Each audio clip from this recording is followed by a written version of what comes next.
बाह्य विषयों से मन को हटाते ही मन में प्रसन्नता हो जाती जी। क्या? बाह्य विषयों को हटाते ही मन में, बाह्य विषयों से मन को हटाते ही, बाह्य विषयों से मन को हटाते ही, बाह्य पदार्थों का निषेध करते ही मन में प्रसन्नता का उदय हो जाए। ठीक है जी गुरु जी। और मन में जब प्रसन्नता आती है तो परमात्मा का साक्षात्कार होता है, और साक्षात्कार होने से भवबंधन का अपने आप नाश हो जाता है। इसलिए बाह्य विषयों से मन को हटाकर रखो। क्या? बाह्य विषयों से मन को हटाकर रखो। इसलिए यति के लिए लिखा हुआ है, यत्र नान्यत पश्यति नान्यत शृणोति नान्यत विजानाति यो वै सा भूमा नाल पे सुखमस्ति भूमा वै सुखम। माने आत्मचिंतन छोड़ दूसरा चिंतन ही नहीं करना, जी। आत्मचर्चा छोड़ दूसरी चर्चे नहीं करना, जी। और आत्म स्वरूप श्रवण छोड़ दूसरी बात श्रवण ही नहीं करना। जी गुरु जी। कानों से उसी को सुनना है, वाणी से उसी की चर्चा करनी है, और मन से उसी का मनन करते रहना है। वो व्यक्ति यति सीधे भूमा में जाके लीन हो जाता। सत और असत को समझ लेने वाला विवेकी पंडित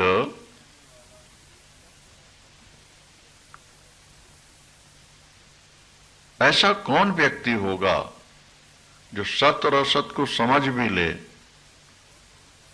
मूल तत्व के बारे समझ में आ जाए और फिर उसे छोड़कर भोग में फंस जाए? ऐसा कौन मूर्ख होगा? एक बार तत्व समझ में आ जाए, क्या छुट्टी, उसी में लग जाओ, बढ़ते चलो बढ़ते चलो। देहादि संशक्ति मतो न मुक्तिर, जिसकी देह आदि अनात्म वस्तुओं में आसक्ति, उसकी मुक्ति नहीं हो सकती।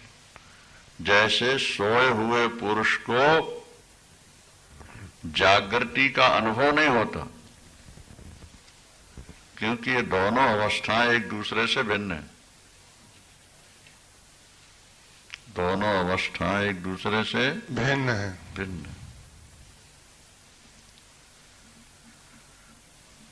जो समस्त स्थावर जंगम पदार्थों के भीतर बाहर अपने ज्ञान स्वरूप से उनका आधारभूत समस्त उपाधियों को छोड़कर अखंड परिपूर्ण रूप से स्थित रहता है, वही मुक्त हो जाता है। संसार बंधन से मुक्त होने के लिए सर्वात्म भाव को छोड़कर, उससे बढ़कर और कोई उपाय नहीं। इसलिए निरंतर आत्मनिष्ठा में स्थिर रहकर दृश्य संसार को भूलने का प्रयास करो। अगर संसार नहीं बोलता तो संसार में आत्मभाव को ही देखने का प्रयास करते रहो। जी गुरु। क्या आगे शंकराचार्य जी कहेंगे, स्वयं ब्रह्मा स्वयं विष्णु स्वयं इंद्रो महेश्वरा स्वयं इंद्रश्च वायुश्च स्वस्माद अन्य न किंचन। मैं स्वयं ब्रह्मा हूं, विष्णु हूं, शंकर हूं, इंद्र हूं, मुझसे भिन्न और कुछ है ही नहीं। जो दिख रहा है सब ये मेरी ही लीला है। जैसे अंदर स्वप्नावस्था में स्वप्न का जगत देख रहा है, इसी तरह जागृत अवस्था में। इसलिए आत्मा के 3 रूप माने गए ना, विश्व, तेजस, प्राज्ञ। विश्व, तेजस, प्राज्ञ, विराट, हिरण्यगर्भ और ईश्वर। तीन अवस्थाएं अपनी हैं और तीन ही अवस्थाएं ईश्वर की। क्या? जी।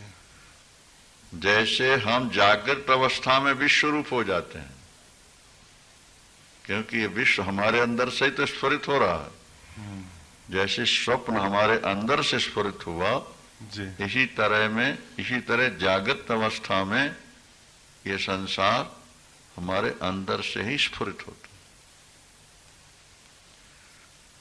हमारे संकल्पों से। इसलिए जागृत अवस्था में हम विश्व रूप हैं जी। और स्वप्नावस्था में हम तेजस हैं, तेजस, क्योंकि तेज ही प्रकाश ही अंदर होता है जिसमें हम देखते हैं। तो सुषुप्ति में हम प्राज्ञ होते हैं, प्राज्ञ, और समाधि में हम तुरीय होते हैं, तुरीय, चौथी अवस्था।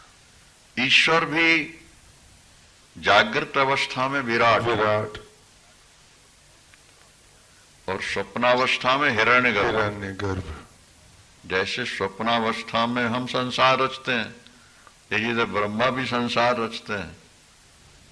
तो हमारा जो मन है जैसे संसार बनाता है, समष्टि चेतन तत्व का मन ब्रह्मा है, वो भी हिरण्यगर्भ है, इसलिए वो भी संकल्प मात्र से संसार को रच के खड़ा कर देता है जीवों के प्रारब्धानुसार। उसको संसार वैसे ही दिखने लगता है। तो विराट हिरण्यगर्भ, अब फिर ईश्वर हो जाए, अब फिर तुरीय में जाके ब्रह्म हो जाएगा। क्या? जी गुरु जी। ब्रह्म में कोई विकार नहीं, तुरीय में कोई विकार नहीं। ये तीन अवस्थाओं में विकार है। तो विश्व, तेजस और प्राज्ञ, और विराट, हिरण्यगर्भ और ईश्वर, तुरीय में जाकर दोनों एक हो जाएंगे। आगे कहते हैं, शांत दांत उपरत तितिक्षु, ऐसे होकर वेदांत श्रवण के अनंतर सर्वात्म भाव की सिद्धि के लिए समाधि का विधान करती है।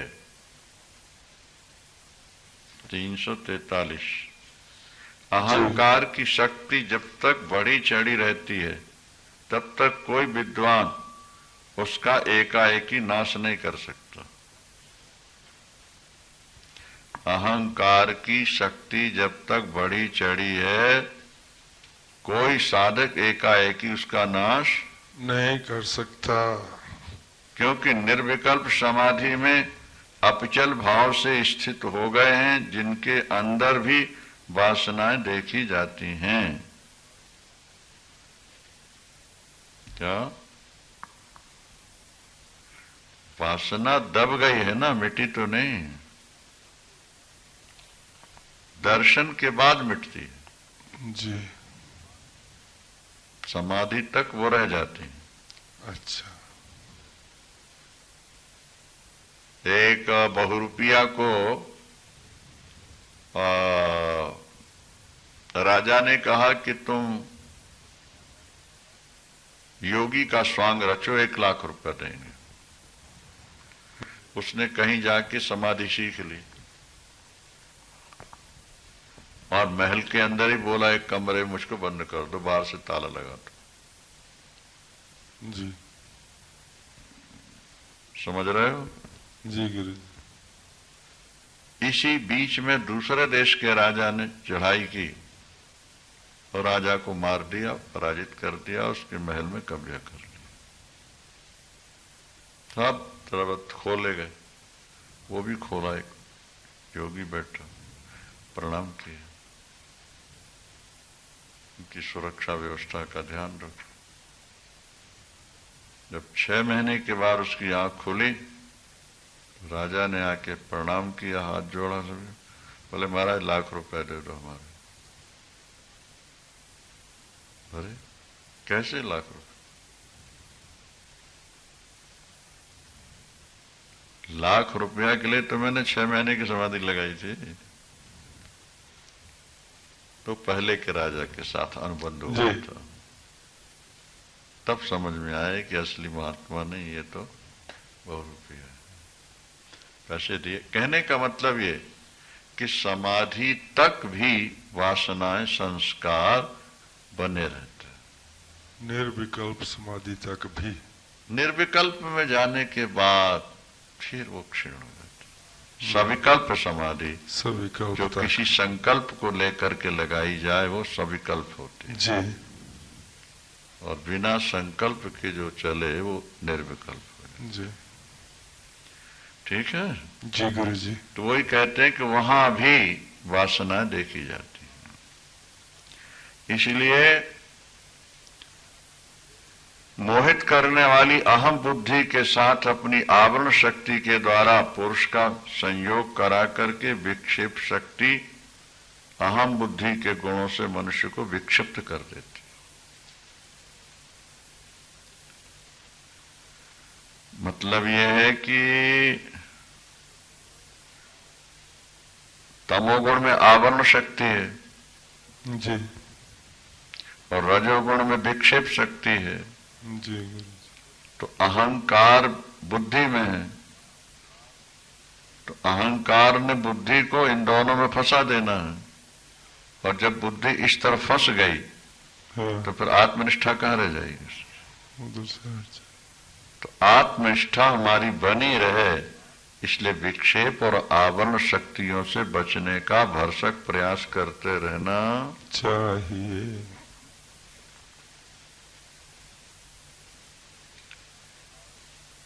इसलिए लिखा कि आवरण शक्ति की पूर्ण निवृत्ति विक्षेप शक्ति पर विजय प्राप्त किए बिना कठिन है। आवरण शक्ति की पूर्ण निवृत्ति कब होगी? जब पहले विक्षेप शक्ति निवृत्त हो जाए। जी रजोगुण की जो विक्षेप शक्ति है जी गुरु जी। वो नष्ट होगी तो फिर अंत में आवरण नष्ट होता है। तो विक्षेप पर विजय प्राप्त करने के लिए जैसे दूध और पानी दोनों अलग अलग दिख जाएं, क्या जी इसी प्रकार बंधन और मोक्ष दोनों का ठीक ठीक बोध हो जाए, विवेक फिर माया जनित मोह बंधन को काट डालता है। फिर मुक्त पुरुष को दोबारा संसार की प्राप्ति नहीं होती। आवरण भंग से पहले पहले जी संस्कार बने रहते। गीता में भगवान ने कहा ना, परम दृष्टवा निवर्तते विषया विनिर्वर्तन्ते निराहार से देहिना। व्यक्ति इंद्रियों को कुछ समय तक भोग नहीं देगा तो मन हटेगा, लेकिन वासना मर गई ऐसा नहीं समझ लेना। जी क्या वासना मर गई ऐसा नहीं समझ लेना। जैसे वृक्ष को हमने काट दिया और ये सोचा कि वृक्ष मर गया, पर चूंकि जड़ें अभी हैं इसलिए कुछ समय बाद वो फिर उठ खड़ा होगा, फिर आ जाएगा। तो वासना दबा दी हमने अपने विवेक से, इसका मतलब नहीं कि वासना मर गई है, जी वो है ज्यों की त्यों। इस बीच में इतना भजन पूजन कर लो कि उसका दर्शन हो जाए, अपरोक्ष हो जाए या इष्ट दर्शन हो जाए, तो परम दृष्टवा निवर्तते, निवर्तते, फिर वो समाप्त हो जाते। ठीक है जी गुरु जी। ब्रह्म और आत्मा का जो एकत्व ज्ञान, ये एक प्रकार की अग्नि है जो अविद्या रूपी लकड़ी को जलाकर राख कर देती है। क्या? और तब जीव को अद्वैत भाव प्राप्त हो जाता है, उससे फिर संसार का कारण ही नष्ट हो जाता है, दोबारा उसका जन्म नहीं होता। ठीक है भाई? जी गुरु जी। आत्म वस्तु का ठीक ठीक साक्षात्कार हो जाने से आवरण का नाश हो जाता है। तथा मिथ्या ज्ञान का नाश और विक्षेप जनित दुख की निवृत्ति सदा के लिए हो जाया करते हैं। यानी विक्षेप शक्ति को तुम दबा दो और उसके बाद आवरण भंग हो जाए, उसके लिए महावाक्य आदि सुनकर उस निष्ठा को दृढ़ करो। जैसे ही तुम्हें ब्रह्मात्मैक्य बोध होगा, तुम्हारी वासना शक्ति सदा के लिए खत्म हो जाएगी। लेकिन समस्या ये है कि आजकल लोग अपरोक्ष हुए बिना परोक्ष मान लेते हैं, इसलिए वासनाएं अहंकार मर नहीं पाते और फिर वो भटक जाया करते। सुनने के बाद पहले विक्षेप शक्ति पर कंट्रोल करो जी। और विक्षेप शक्ति में जब आपको ने दबाया, उसके बाद आवरण भंग हो जाए, प्रयास करो। जैसे नदी कोई पार करना चाहता था जी। तो नदी में छेक हो गया और नौका में छेक हो गया। अब क्या करना है? पानी को जल्दी निकालते जाओ और नौका तेजी से बढ़ाते जाओ ताकि डूबने से पहले वो किनारे पहुंचे। आवरण भंग हो जाने का फिर दोष नहीं रहता। ठीक है जी गुरु जी। अब शेष कल आपको सुनाए। बोल गुरुदेव भगवान की जय। अब अधिष्ठान का निरूपण चलेगा यहां से। ततो विकारा प्रकृतेरहं मुखा देहावसाना विषयाश्च सर्वे क्षणोन्यथा भावितया हमीषाम् असत्त्वमात्मा तु कदापि नान्यथा। ततो विकारा प्रकृतेरहं मुखा। प्रकृति का जो पहला विकार शरीर में पैदा हुआ, अहंकार। जी गुरु जी। गुरु जी। तो अहंकार से लेकर के शरीर पर्यंत ये सब का सब प्रकृति का ही विकार है और ये क्षण क्षण में बदलते रहते हैं और आत्मा कभी बदलता नहीं। तो क्षण क्षण में बदलने वाले पदार्थ नित्य आत्मा के अपने कैसे होंगे? जी। नित्या दयाखंड चिदेक रूपो बुद्ध्या साक्षी सत्सद विलक्षण अहम पद प्रत्यय लक्षितार्थ प्रत्येक सदानंद घन परात्मा।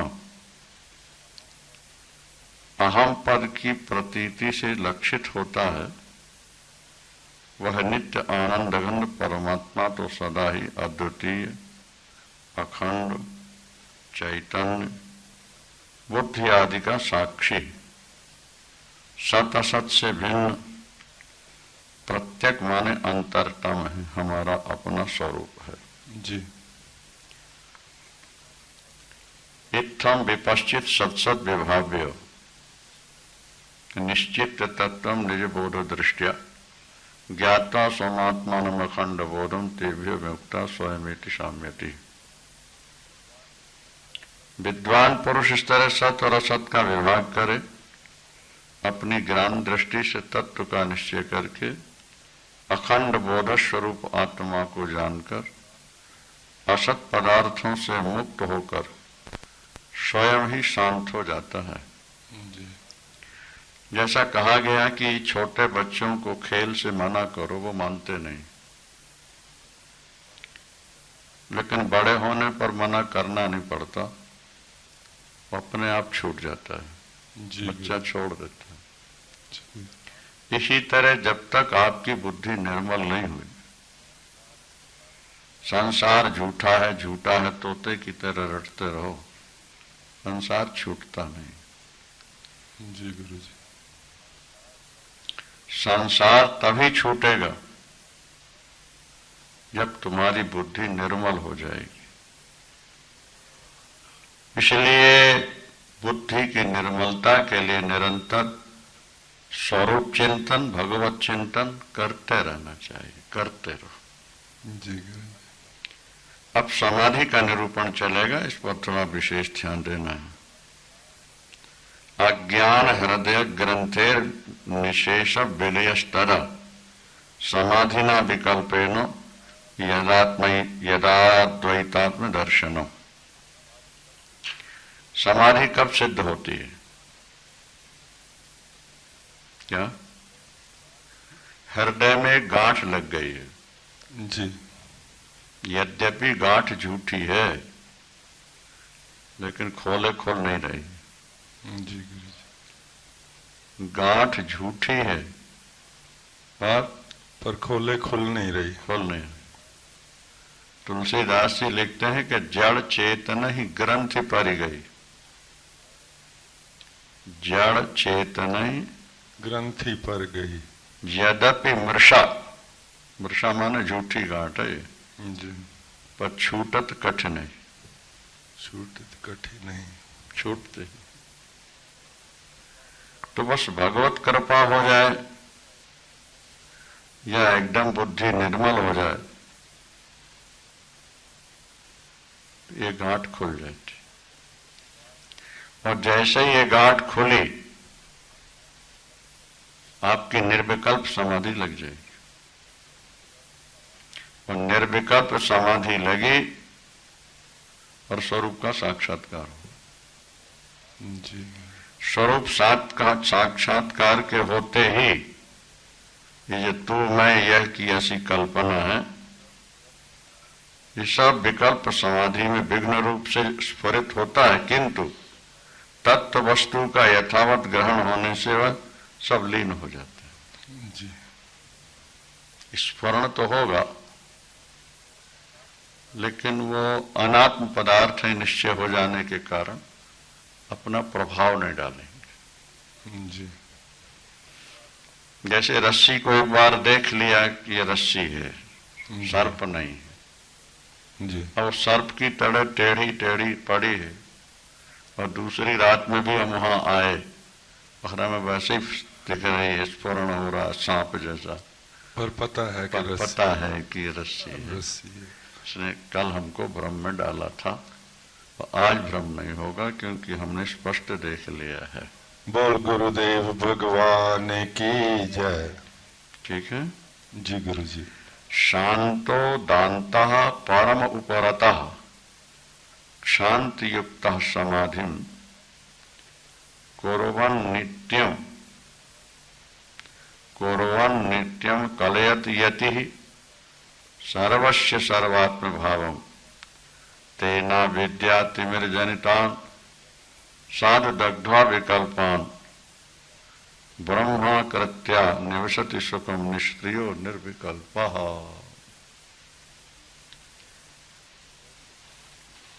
योगी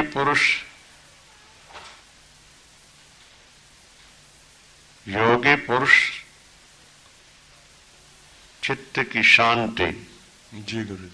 और इंद्रियों का निग्रह और विषयों से उपरति क्षमा, इनसे युक्त होकर के समाधि का निरंतर अभ्यास करता हुआ अपने सर्वात्म भाव का अनुभव करता है। जी। क्या? आत्मा का अनुभव होता है। जी गुरु जी। दर्शन नहीं होता। जी। क्योंकि अगर आत्मा दृश्य बन जाए तो अनात्म हो जाएगा वो। जी। हमसे भिन्न होगा तभी तो देखेगा। जी गुरु जी। अपने का अनुभव होता है, दर्शन नहीं होता। पर का दर्शन होता है। जी। जैसे आंख में लाइट है, ये हमको अनुभव हो रहा है, दर्शन नहीं होता। जी। आंख में लाइट है नहीं? जी है गुरु जी। आपको दिख रही है? नहीं गुरु जी। पर है, इसका अनुभव हो रहा है कि नहीं हो रहा? जी गुरु जी। पर इसी तरह आत्मा वो दिखेगी नहीं पर सच्चिदानंद स्वरूप है, अद्वय रूप है, निष्क्रिय शांत स्वरूप है, इसका अनुभव स्पष्ट होता रहे। जी गुरु। समाधि शांत दांत उपरत शांत युक्ता, इन सब से पीछे हट जाओ, शांति को चित्त में ले आओ, इंद्रियों का निग्रह कर लो, विषयों से उपराम हो जाओ, क्षमा से युक्त होकर के समाधि का अभ्यास करो। ऐसा करते करते सर्वात्म भाव का अनुभव होने लगेगा। और जब सर्वात्म भाव का अनुभव हुआ कि सब मेरी आत्मा है, जी। सर्वात्म भाव का अर्थ होता है सब कुछ मेरी आत्मा है। ज्ञानेश्वर जी बहुत बड़े ज्ञानी थे, गुरु नानक देव जी की तरह जी। किसी पंडित ने अपने भैंसे का नाम भी ज्ञानेश्वर रखा था, और जब सामने से ज्ञानेश्वर आ रहे थे उसने भैंसे को लाठी मारी तो ज्ञानेश्वर को लगी जाए, मारी तो भैंसे को, निशान उनकी पीठ पर। इसको सर्वात्म भाव कहते हैं, सब में मेरी ही आत्मा। जी गुरु जी। रामकृष्ण परमहंस बैठे थे गंगा किनारे, नौका पर किसी केवट को कोई सेठ या गुंडा मार रहा था जिसने पैसे उधार दिए थे, और वो कह रहा था रामकृष्ण को, स्वामी जी बचाओ बचाओ, मार। स्वामी जी को निशान आ गया। सर्वात्म भाव का मतलब होता है कि सबके अंदर प्रवेश हो जाए, ऐसा लगे कि सब में मैं ही रह रहा हूं। दो ही रास्ते हैं, साकार निराकार। जी गुरु जी। या तो सब में हम रह रहे हैं या सब में भगवान रह रहे हैं। जी। तत्पद और त्वम पद। जी। भक्ति तत्पद से चलती है और वेदांत त्वम पद से चलता है। जी। क्या? और तत्पद में साकार, त्वम पद निराकार। जी गुरु जी। समझ में आ गया? जी गुरु जी। तो या तो हम सबके अंदर है, अगर भक्त हो तो हमारा प्रभु सबके अंदर। जी।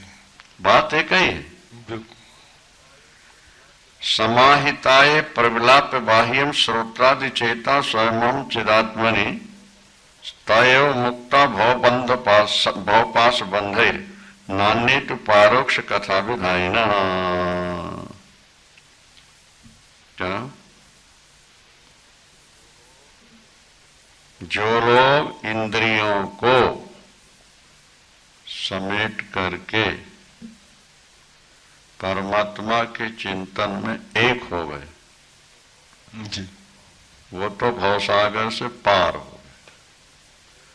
और जो खाली सुनाते रहे, क्या सुनते रहे, इन इंद्रियों को चित्त के विकारों को लीन नहीं किया, वो भवपाश में बंधे रहे। बातें करते हुए भी वो बंधे रहेंगे। भवपाश नान्य तो पारोक्ष कथा विधायिन, वो कभी मुक्त नहीं हो सकते। जिनको अपरोक्ष नहीं हुआ, परोक्ष का ज्ञान होने के बाद भी उद्धार नहीं होगा जब तक वो अपरोक्ष ना हो जाए। और अपरोक्ष के लिए इंद्रिय निग्रह बहुत आवश्यक है। अभी आगे श्लोक मिलेगा कि अत्यंत वैराग्यवता समाधि, अत्यंत वैराग्यवता समाधि। समाधि किसको सिद्ध होती है? जो अत्यंत वैराग्यवान। और समाधि में ही आत्म साक्षात्कार होता है, और आत्म साक्षात्कार से ही जड़ और चेतन की गांठ खुलती।